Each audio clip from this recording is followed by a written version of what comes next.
Greetings, respected viewers. I am George from Ireland, and this video is about how the Zionist lobby controls US foreign policy. Obviously about foreign policy towards the Middle East. The Zionists don't care very much about US foreign policy towards Argentina or Iceland or Nepal or something like that. So the Zionist lobby is easily the most consequential lobby in the United States. There are lobbies about various sectors of the economy, and there are lobbies for other diaspora groups in the United States. But of any lobby, whether a diaspora group or not, the Zionist lobby is clearly the most powerful. And there's J Street, there's AIPAC, there's the Israel Project, and there are many more such Zionist groups. So these Zionist caucuses, they're not a monolith, and they have different angles, more right-wing, more left-wing, whatever, specifically religious, non-religious, reaching out to evangelical Christians, and so forth. But they openly brag about their unrivaled influence over the US Congress and the US presidency, and they're not exaggerating when they say this. So whilst they don't totally control US policy, nothing that they hate happens, I'll put it like that. And it's been that way for decades. It wasn't always that way if you go back to the 1950s. Yet if anybody tells the plain truth and says that the Zionists have undue influence in Washington, D.C., you will be howled down. There'll be outraged accusations of anti-Semitism. Now, that is nonsense, for Zionism is not Jewishness, all right? People have been Jewish long before Zionism as we know it existed. Most Zionists are not Jewish. Zionism is about Israel. 2/3 of Jewish people in the world are not Israelis. 1/4 of Israelis are not Jewish. And there are many Jewish people who are against Zionism, and there are other Jewish people who are non-Zionist. So what I'm critiquing here is a particular political movement, its goals, and some of the ways it operates. Just as, say, criticizing some of what Palestinians do is not necessarily anti-Arab and or anti-Muslim. And there are some ultra-Orthodox Jewish organizations which ardently opposed Israel's very existence, saying it was founded by godless atheists. So the majority of Jewish Americans clearly have some fellow feeling for Israel. That's unsurprising because it's the only Jewish country in the world. A lot of, say, Polish Americans are sentimental about the old country, or let's say Japanese Americans would have some sympathy for Japan. But what distinguishes the Zionist lobby from any other diaspora lobby is the degree of control that it exerts over the media, over finance, politics, and so forth, and it's in a totally outsized way. There are only 200,000 Israeli Americans in the United States. There are 60 million German Americans. Yet which one of them sets the political agenda? German Americans don't demand that the United States does favors for Germany all the time. Why? Well, because they're primarily loyal to Germany, where Israeli Americans, clearly, they have a greater loyalty to Israel than to the United States. On the whole, it doesn't have to be, these things are not binary, they're not necessarily inimical to each other, but which one matters more to them, I don't think I even need to ask. And German Americans aren't organized in a group like that. So the Zionist lobby has succeeding in convincing many people with no Jewish ancestry whatsoever to be rabidly pro-Israel and indeed often anti-Palestinian, anti-Arab, and sometimes anti-Muslim in general. So how does the Zionist lobby achieve so much? Well, it's a fascinating story. The United States donates more money to Israel than it does to any other country on earth. Of the 192 other countries in the world, the US gives more to Israel than anybody else. Israel's got just over 0.1% of the world's population. It's astonishing. In the United Nations, there's a Security Council, 5 permanent members: the United States, Russia, the UK, France, and China. Now, each permanent member of the Security Council, those 5, each one has the right to veto a Security Council resolution. Say, I refuse. It just takes one of those permanent members to block it. The United States has used that veto 82 times. 42 of those 82 times it's used it on behalf of Israel. Isn't that incredible? The United States has used that veto more times for Israel than the United States has used it for itself. These are resolutions concerning Israel, not about the United States. It is extraordinary that America is so exceptionally generous to Israel, which has such a minuscule population in world terms. The United States is wealthy. Israel is also a very wealthy country. Well done to them, often because of American donations. Only 2% of Americans are Jewish, and not all Jewish Americans are Zionists. Some are non-Zionists, some are anti-Zionists. And as I said, the majority of Zionists in the United States and elsewhere are Christians. It's amazing the way that this tiny number of Israeli Americans has such great sway. But as I say, many other Jewish Americans are on their side. Lots of American Christians are on their side. So, Germany doesn't get tens of billions of dollars in aid from the United States, despite being a much larger country, despite not having such a high per capita income. Wonder why that is. Because obviously German Americans, they put the United States first. But it is flagrant that the Zionist lobby has divided loyalties. And no doubt there'll be screeds, how can you say that's not possibly true? Well, it is true. You're always saying, you've got to do this for Israel. You've got to give them money. You've got to give them weapons. You've got to give them diplomatic support. You must use the UN veto for them. But no other ancestry group is demanding this. Chinese Americans aren't saying you've got to do exactly what China does. Mexican Americans are not saying you have to give your latest military technology to Mexico. Irish Americans are not saying you've got to use your veto for the Irish to have this or that. African Americans are not just saying you have to do whatever Africa wants. And obviously, Africa's many different countries, whatever the African Union wants.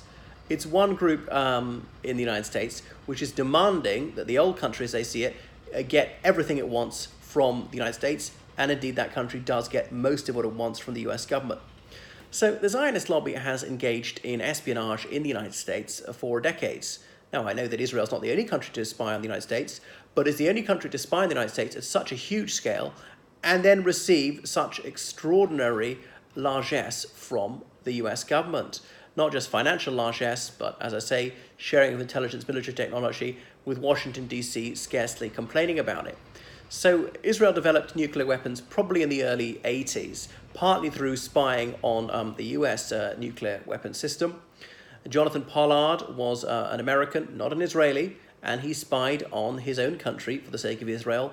The Israeli government lied and lied and lied for 10 years that Pollard was their man before finally fessing up. They said they don't spy since. But subsequently, Lawrence Franklin, he was also convicted of spying on the United States to assist Israel, and he was part of AIPAC, the Israeli-American Public Affairs Committee. 2 other AIPAC officials were also indicted for this, but charges were suddenly dropped under Israeli pressure. And obviously, Israel denied all the spying, despite the fact the guy had been caught red-handed. So why on earth would anyone believe the Israeli government when they were caught lying through their teeth for years and years? They've consistently told these absolutely whopping lies on this issue of espionage. Now, I know everybody spies on everybody else, but isn't it astonishing that, Israel and the United States are all saying, oh, we're such dear friends. Why are you spying on them so much? Isn't Iran a higher priority? Every secret agent you have wasting time in the United States could be stopping Iran, which Israelis claim is an existential threat, trying to develop nuclear weapons. You shouldn't spy on your friends. It certainly shouldn't be such a high priority, and you shouldn't be constantly lying. There'll be all this playing the victim. Oh, how can you say this is an anti-Semitic trope? Now, anti-Semitism does exist, and it's vile. What's also vile is to make false accusations of anti-Semitism in order to cover up one's own misbehavior. So the Zionists have pulled off an extraordinary trick. They have convinced most Americans that their national interests always necessarily coincides with that of Israel. They're 2 very different countries in different parts of the world, very different populations, different bases to their economy, and on and on and on. But many Americans remain convinced that what benefits Israel necessarily benefits them. So I don't really see any evidence of this contention. Sometimes they have the same enemies, but that's partly because the US is obviously doing Israel's dirty work for it a lot of the time. Remember the Goldstone report in 2009? This Judge Justice Goldstone, he was authorized by the United Nations to look into the mass killing of Palestinian civilians by the Israeli Defense Forces in 2009. Now, Justice Goldstone is Jewish himself, he is an avowed Zionist, and yet he was brave enough to tell the truth without fear or favor about how the Israeli Defense Forces had deliberately killed hundreds of Palestinian civilians. Now, the US Congress voted to condemn that report. Why? Because it didn't look good for Israel. They could scarcely complain about any of its content, not cast any doubt on the factual content of it. So it was a hugely excessive use of force against the Palestinians. So at least hundreds of civilians killed. It may well have been thousands. There's some debate about who was a civilian, who was military personnel. It was a painstaking report with an absolute mountain of irrefragable evidence. But the US Congress would not accept this. Why? Because Zionists had paid them not to accept it.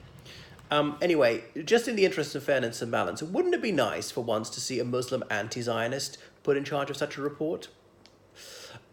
So everybody will be accused of anti-Semitism, including Jewish people. You're a self-hating Jew. If you don't want thousands of Palestinians to be killed, you must be self-hating Jew. That is absurd. Right? If a German opposed Jewish people being killed at huge numbers, would he be anti-German? Of course not. All right? We care about the human race generally. Doesn't matter what someone's ethnicity or religion is. Doesn't make me hate myself to have some compassion of people of other ethnic and religious groups. The white supremacists are often saying this to me when I say, we should care about black people and so on. They should be discriminated against. So the United States provides Israel with many weapons for free, often its latest military systems. It shares intelligence with Israel, and it provides diplomatic cover for Israel's illegal actions, such as the mass slaying of Palestinian civilians, Lebanese civilians, and so forth.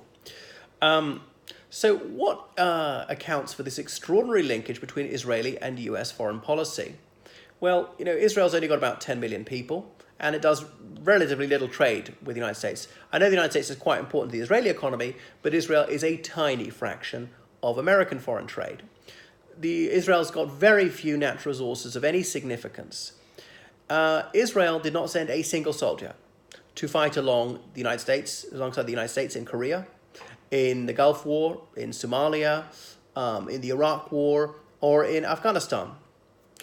The United Kingdom sent troops to help the Americans in all of those conflicts. And yet, the United States is not donating money to the UK. The UK isn't giving its latest military technology to the UK for free. The United States is not using its UN veto on Britain's behalf, despite the fact the United Kingdom's done way more to be helpful to the United States and has been an ally for much longer, since 1941. China is America's biggest trade partner, but you don't see the Americans taking China's side on every single dispute. In fact, quite the opposite. Oil. Is it about oil or trade or something? I mean, Iran's got a huge amount of oil. America's not exactly bending over backwards to keep the Iranians happy. So it's really nothing to do with economic linkage, nothing to do with military support or things like that. I always say, it's because of democracy. Israel's an embattled little democracy. Now, Israel, arguably, it is democratic. In Israel proper it is, not in the occupied territories, but I can come on to that later. There are scores of democracies in the world. Many of them have been overthrown by the CIA. American orchestrated coups in Chile, in Algeria, in Turkey, in Iran, in Bangladesh, in Pakistan, in Brazil, in Grenada, in Greece, in Honduras. I could be here all day. Oh, but no, it's because Israel's the only democracy in the region. It's surrounded by dictatorships. Well, the dictatorships are there in some cases, like in Egypt, partly because the United States wants it that way, or in Jordan, somewhat authoritarian system, because if it was democratic, it'd be more hostile to Israel.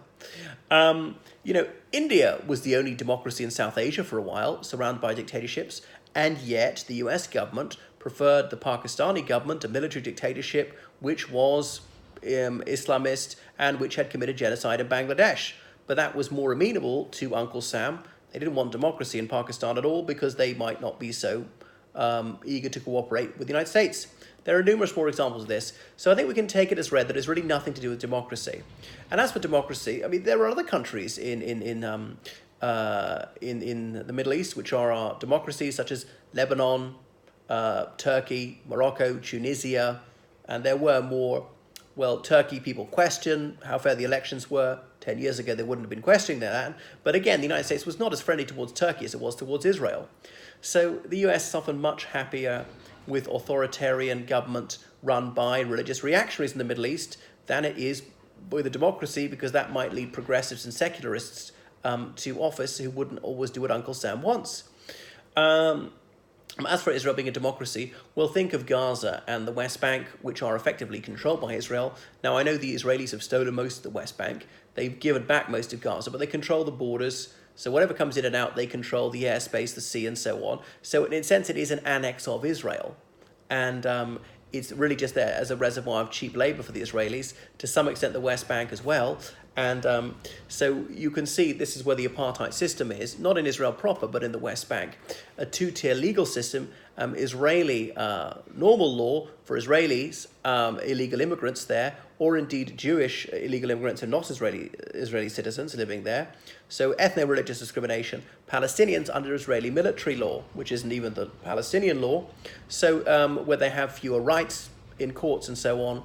So water is in short supply there, so water is so important for agriculture. The Israelis and Jewish settlers, they get most of that. They get the more fertile land. There are roads only they are allowed to drive on. So it's discrimination. It's sort of like the Jim Crow laws. So the US government, well, particularly under Trump, they are furious about illegal immigration. Unless, of course, it's Israeli illegal immigration to Palestine, in which case there are cheerleaders for it. They fund it. They provide them with weapons. And obviously Israel's trying to prevent Palestinians getting guns, supported by the US government. And the US government, especially under Trump, thinks that everyone having guns is a wonderful thing, and they should, and more guns means fewer deaths. Therefore, you should arm the Palestinians and make everyone safer. Isn't that right? So remember George W. Bush's ingenious idea to introduce democracy to the Middle East. He thought he could refashion the world. Neoconservatives were going to turn Iraq into America. Well, they are probably more likely to turn America into Iraq. But Palestine was one of the only democracies in the Arab world at the time when Israel started bombing it in 2004. And the US government refused to speak to the Palestinian government, despite it being freely elected. Why? Because the Palestinians wanted an end to the illegal military occupation of their homeland. Outrageous, that. Surprising, that isn't it, that the Palestinians voted for freedom. So the Americans wanted the Palestinians to vote to be unfree. Well, what do you expect? And so they wouldn't recognize this government where the Palestinians were trying to assert their rights. Extraordinary, hey? So the United States is incredibly solicitous of Israel's wishes, and the claim it's because Israel's democratic is specious, as I've already explicated. The United States is very keen to do Israel's bidding because the Zionist lobby makes sure that it is virtually impossible to get elected to the US Congress if one advocates for the rights of the Palestinians. So they will disperse their lucre to candidates who are going to zealously advocate for the Zionist cause. The United States officially opposes the expansion of illegal Israeli settlements on the West Bank, but how is this possible, you might say, if the Zionist lobby is really that powerful? Well, although the US government grumbles about it, they don't do anything about it. The US government can't be entirely oblivious to the demands of the Arab world because that's where so much of the oil is, and they're worried that the Arabs might cut off oil like they did in the early 70s, the oil shock. But that's becoming less important with tar sands, with shale oil and so on, with renewable energy becoming more viable, and now Israel's got its own oil, not very much though. So what's the next thing?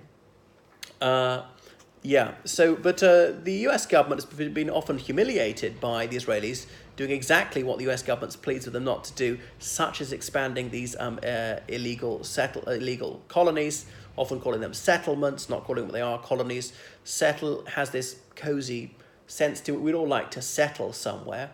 We would not like it to be colonized so much. So how is it that the Zionist lobby manages to wield such unexampled influence over the American body politic? It is a combination of several things, and these include targeted political donations, the misuse of religion, control of the media, control of Hollywood, public relations, academia, and manipulation of the military-industrial complex is all very clever. Now, the full spectrum of the Zionist, mastery of Zionist discourse is in almost every public forum, and it takes on a sort of brilliance. I've got to doff my cap to them because they have accomplished so much in debating the terms of acceptable debate in American public life, and it's unprecedented and it's unequaled anywhere in any other country. So how does it work? Well, the United States donates money to Israel, but often specifying that this must be spent on, some of it must be spent on US weapons. So that keeps the military-industrial complex in America happy. The military manufacturing companies become passionately pro-Israel. So major US newspapers and TV channels give far more airtime to pro-Israeli commentators than they do to pro-Palestinian commentators.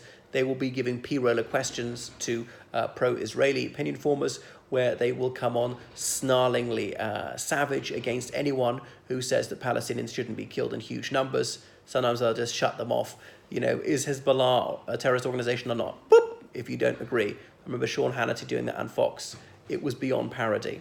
So any disagreement with Israeli government policy, no matter how mild or no matter how outrageous a policy is, will then be called anti-Semitic if you say that Palestinian civilians should not be killed in enormous numbers.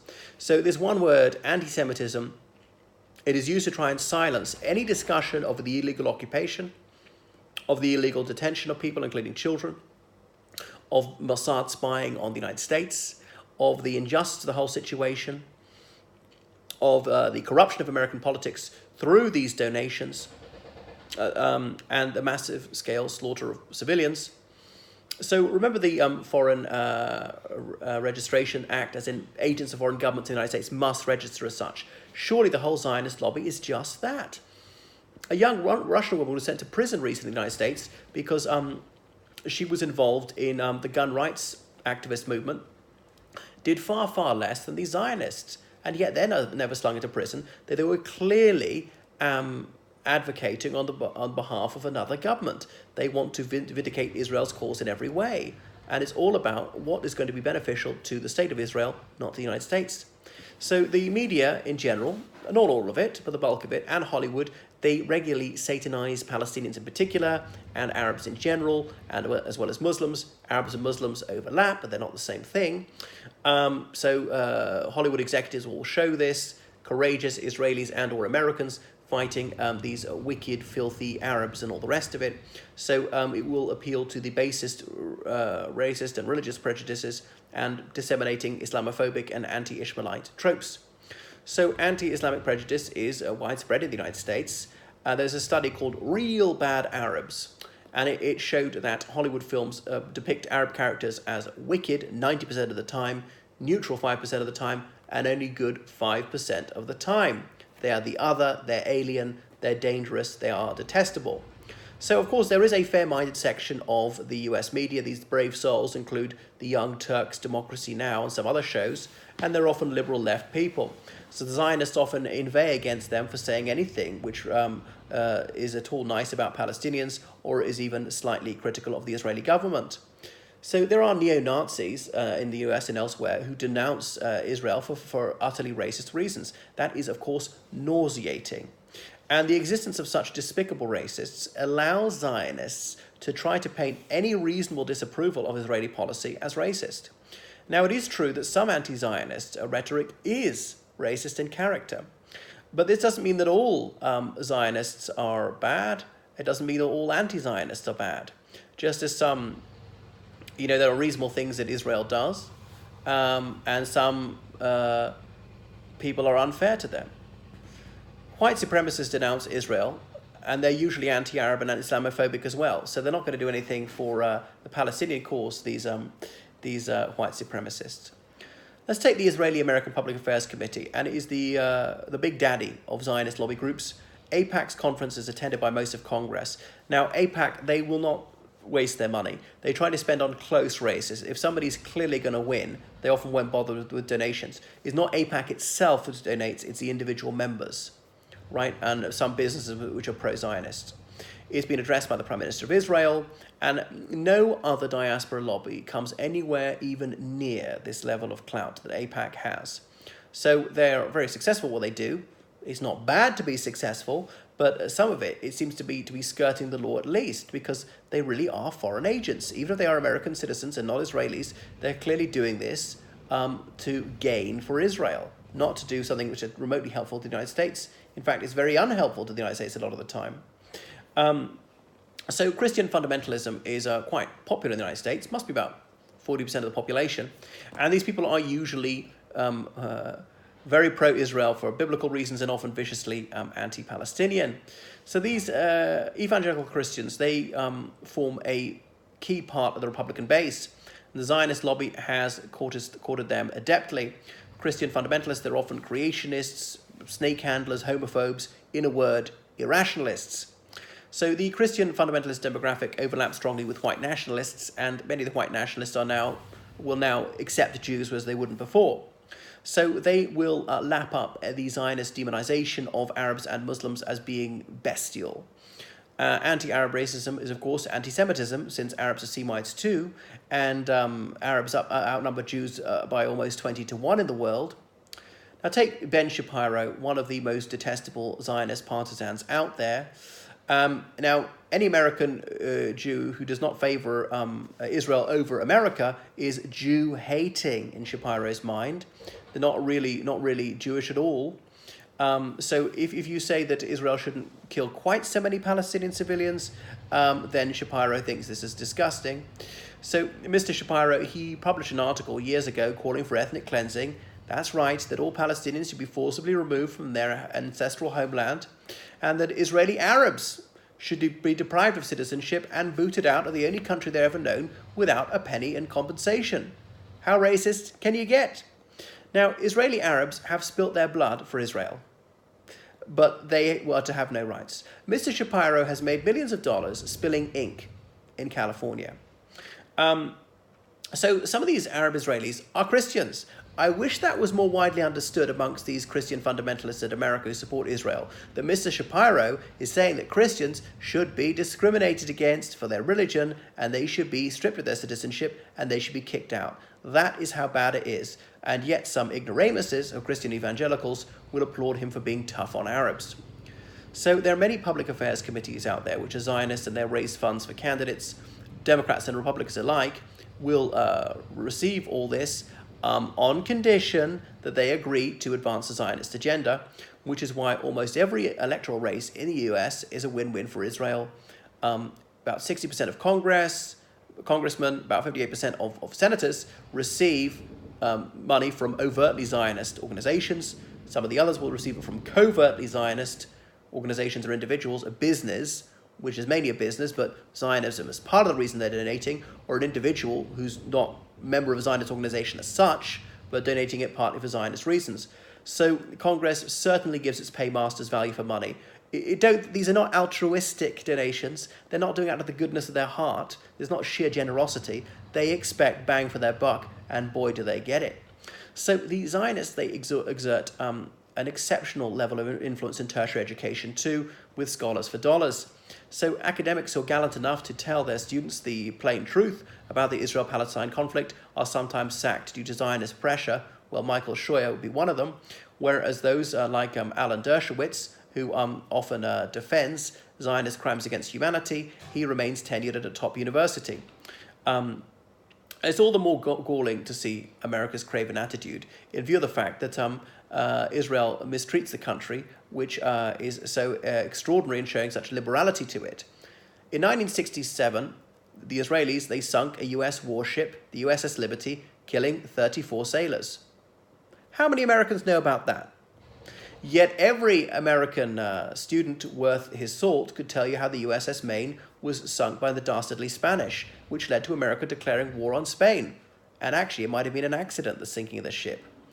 If the Iranians accidentally sunk a warship, do you think America would say, oh, well, that's nothing, we forgive you, we'll never mention it again?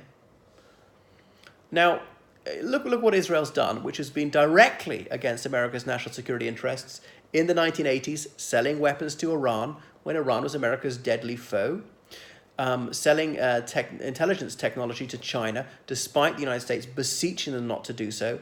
Again and again, America gets slapped in the face by Israel and doesn't even complain about it. Well, you're not going to hear much about that in the mainstream media, because that would be an undesired narrative from a Zionist point of view. America and Israel are blood brothers, so we're always told. No dearer friend, as Bill Clinton would say, there has been much talk about supposed Russian interference in the 2016 election, but Israel has meddled in every single US election for decades. And Benjamin Netanyahu's team was giving the Republican Party ammunition to use against Obama. So the GOP, they savaged Obama for not doing exactly as Netanyahu commanded. It was jaw-dropping. So who is paying whom? So Americans are paying through the nose for the privilege of being ruled by another country. And Republicans are also patriotic, are demanding that Obama does what another country tells him to. So America's got to dance to Israel's tune. And in presidential debates, you'll see candidate after candidate lining up in this loyalty contest to profess his or her greater loyalty to Israel than the others. That's how they distinguish themselves. Joe Biden said Israel shouldn't be a partisan issue. I mean, it's just not up for discussion whether the United States should be blindly loyal to a faraway country which doesn't have that much to do with the United States. Questioning Israel's mistreatment of her neighbors is simply not on. It's unacceptable. This is despite Menachem Begin, one of Israel's prime ministers, being a self-confessed Americophobe. So AIPAC lobbies very hard for a warlock-like stance on behalf of the United States, and they get it. Now, such hawkishness is an aggressive attitude is a highly contentious issue in Israel. Not all Israelis would agree with this, but AIPAC is trying to tilt American politics towards the more warlike side of Israeli politics. And any American politician who asks worthwhile questions, expresses some hesitance to go to war against Iran when it's unprovoked, will be accused of betraying Israel. Betraying Israel? Americans are not supposed to be loyal or disloyal to Israel. They're supposed to be loyal to their own country. Many Americans used to be against being a hyphenated American. Not anymore. So those who advocate even the slightest concession to justice for the Palestinians will be told this is outrageous. I remember even Bill Clinton saying, "Could you please not steal quite so much Palestinian land?" And some Israelis protested against him, showing him with an Arab headdress like Yasser Arafat, as though that would be a terrible thing, and often promoting the myth that Arafat was anti-Christian despite him being married to a Christian, despite him attending church and so on. So the Israeli lobby operates through very costly and very professional PR. So their propaganda includes this outright assault on truth and memory. Palestine is not even to be called Palestine. The Palestinians have had most of their country stolen, but they're now even having their very name taken from them, calling it Judea and Samaria. So we could hit back and say we're not even going to say Israel, we're just going to call it the Zionist entity, which is what some anti-Zionists do. Incidentally, I'm not an anti-Zionist. I accept Israel's right to exist, but I also accept Palestine's right to exist. So Palestinians are made into a non-nation, made into un-people. They're said to be Egyptian and or Jordanian. Well, if they want to be Jordanian and or Egyptian, that's up to them, especially if Jordan and Egypt's going to accept them. Now, it's true there are lots of Palestinian Jordanians, but that doesn't mean that there's no such thing as Palestine. So quite a few Israelis are also American citizens. That means there's no Israel. That is daft, that rationale. So you could say, oh, Israelis aren't really Israelis because a lot of their ancestors came from Poland or Germany or somewhere close to there. Okay, you know, Palestinians, some of them come from Jordan or Lebanon or Egypt in previous decades or centuries. And yeah, they got quite a lot in common with those countries. That's not to say they're not Palestinians. Anyway, in 1900, a foul hoax called the Protocols of the Elders of Zion was published. This vile forgery made the pernicious claim that the Jewish people were plotting to take over the entire globe. Obviously, it's completely false. But ironically, this smear is then exploited by Zionists themselves. Whenever there is a perfectly reasoned critique of the Zionist lobby, they will say, oh, this is the Protocols of the Elders of Zion all over again. Now, Zionists have never tried to rule the whole world. All they're trying to do is to gain the max for Israel in terms of territory, in terms of wealth, and military might. That's quite different. So, as I said, Israel is entitled to exist, so is Palestine. Palestine is recognized as a sovereign state by dozens of other countries, is a sovereign state by any definition. Only Israel and the United States prevent it getting recognition in the United Nations. So statements as uncontroversial as that, and saying that Palestine has the right to self-defense, will provoke shrieks of protest from Zionists. So some Zionists are claiming that Palestine doesn't even exist. Newt Gingrich said the Palestinians are an invented people. That was a bit rich coming from American people, because every country's got to start somewhere. So, Israel, modern Israel, only started in 1948. Does that mean that doesn't exist? And Jews didn't always live in Israel. They lived in what's now Iraq for a time, in what's Egypt for a time. Anyway, so the Palestinian right to resistance is enshrined in the United Nations Charter. People have the right to fight against foreign occupation, and the United Nations is the very organization which gave Israel the title deeds to her land and legitimized the existence of the country, but the United Nations doesn't count when it's inconvenient for Israel. There are, of course, many morally courageous people in Israel and elsewhere who are Jewish who criticize the Israeli government. In the United Kingdom, there's Independent Jewish Voices, and Stephen Fry is one of its prominent members. There's B'Tselem, a marvelous human rights organization in Israel. There's the Meretz Party, and so on, campaigning for peace and telling the truth without fear or favor. These organizations, they lambast the Israeli government for violations of human rights. So Israel's enemies have sometimes behaved outrageously. Palestinian fighters have sometimes deliberately killed Israeli civilians, and of course that is utterly reprehensible. That is never acceptable, and some of Israel's enemies are vile dictatorships. That's absolutely true. Israel is not all bad by any means. Its human rights record is better than almost any other country in the Middle East in terms of gender equality, gay rights, free elections, fair trials, free media, and so forth. But that's not much consolation to Palestinians living under the jackboot who are deprived of all these liberties I've just outlined. And the Palestinian government has often ill-served the Palestinian people, has often been corrupt, has executed for people for crimes less than murder, often without a fair trial, without a right of appeal, and so on. So yeah, all that is detestable, but that doesn't mean they want to be ruled by Israel. So yeah, Israel is allowed to exist. It's a legitimate sovereign state. I put myself in the shoes of a European Jew in 1945 and say, well, a third of our population was killed in only 3 years. I want a safe haven. We thought they were safe in Germany, such a civilized country, but the situation deteriorated very fast. We can't be safe in any other Gentile country, even the Gentile countries asking us to go and live there, like the United States or Australia. Therefore, we have to go back to the promised land. So push us to come for shove, we've got to fight for our survival. Even that means being immoral to the Palestinians, well, we just got to do it. We just got to be kind to ourselves. The trouble is that they were going to Palestine, and there were people there. They were Palestinians. Now, the Jewish people had been largely absent for 19 centuries, only coming back in the early 20th century, and their ancestral claim to that land was tenuous at best.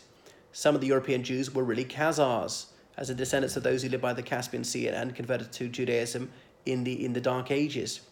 So their ancestral connection to the Near East is slender at best. So the Zionists convinced themselves it was them or us, and committed massacres such as the Deir Yassin massacre. And I know Palestinians sometimes massacred Jewish civilians as well, and that is, of course, despicable. So I wish that Israel would act more ethically and sensibly and withdraw from the occupied territories, compensate the Palestinians, even pay them to leave if they're willing to do that, pay them to renounce that. You know, the right to return, if that was enacted, then Israel would no longer be a Jewish majority state, but only those who care about ethno-nationalism or religious nationalism would care about that. And if Israel wasn't armed to the teeth by Uncle Sam, then Israel would have to reach an accommodation with her neighbours. So the United States should regard Israel as just another foreign country with which the United States doesn't have much in common. It might as well be Bolivia or Burundi or Bhutan or something like that. Then, and only then, the Middle East might rediscover a modicum of peace. And then the Israelis would have to treat the Palestinians as human.